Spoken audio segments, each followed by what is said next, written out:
여유가 전혀 없고 신경마비가 곧 임박해 있거나 마비가 이미 진행되어 있는 경우라면은 빨리 수술 치료를 해서 신경이 마비가 돼서 못 걷게 되는 상황까지 가지 않도록 적극적인 치료를 해야 됩니다.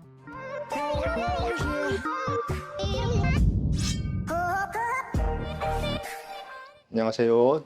청담 우리들 병원 병원장 배준석입니다. 오늘은 여러분들이 복잡하게 생각하는 흉추 협착증에 대해서 알려드리도록 하겠습니다. 흔히들 목 협착증, 허리 협착증은 많이 들어봤습니다. 근데 흉추에도 디스크가 생기나요? 흉추에도 협착증이 있나요? 라고 이제 의아해 하시는 분들이 많은데요. 네, 맞습니다. 흉추에도 협착증이 생길 수가 있고요. 협착이 생기는 원인이 굉장히 다양합니다. 협착이라고 하면 뭘 뜻하냐 하니까 척추관 협착증을 얘기하는 것입니다. 신경이 지나가는 길이 좁아진다는 뜻인데요. 신경이 지나가는 길이 좁아진 모든 병을 우리가 협착증이라고 부릅니다. 그렇기 때문에 좁아지는 원인에 따라서 다양하게 세분화되어 있고 그 질병 이름이 달리 불려집니다. 가장 흔히 보는 것이 흉추에 생기는 디스크인데요. 그냥 일반 디스크를 넘어서서 딱딱하게 변해진 석회화된 디스크, 하드 디스크라고 얘기하는데 굳어있는 이런 디스크도 협착증을 일으키는 한 가지 원인이 됩니다. 하지만 그 외에도 흉추 협착증을 일으키는 더 중요한 원인이 두 가지 더 있는데 한 가지가 황색인대 골화증이라는 병입니다. 우리가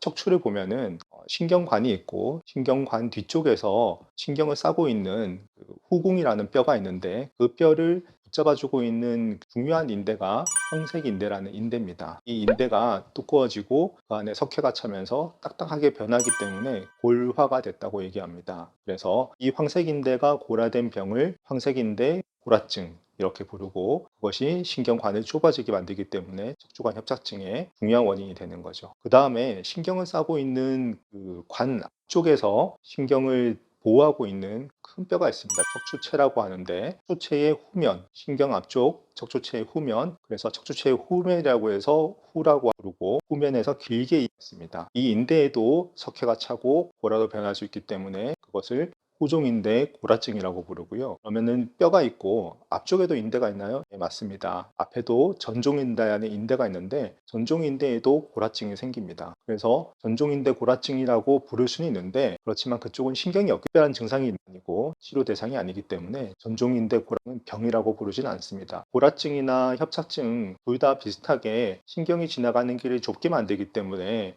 같은 병으로 우리가 취급을 해야 되는데요.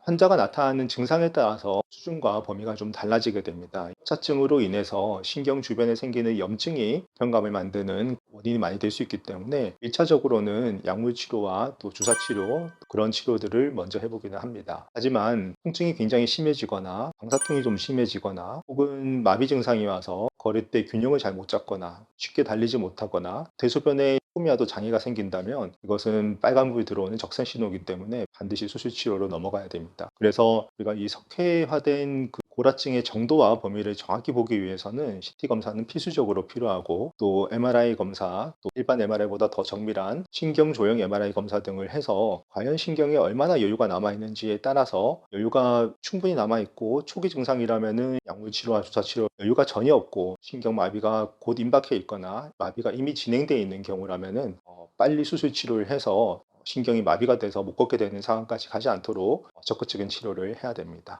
오늘은 흉추 척추관 협착증을 일으키는 황색인대골화증, 후종인대골화증, 그리고 경화된 디스크에 대해서 우리가 알아봤는데요. 많이들 이 치료에 대해서 두려워하시고 또 환자가 많이 나빠질 때까지 방치하는 그 우를 범하는 경우가 많습니다. 하지만 안전하게 치료할 수 있는 병이기 때문에 걱정하지 마시고 빨리 치료하시고 건강한 삶을 누리시길 바랍니다. 감사합니다.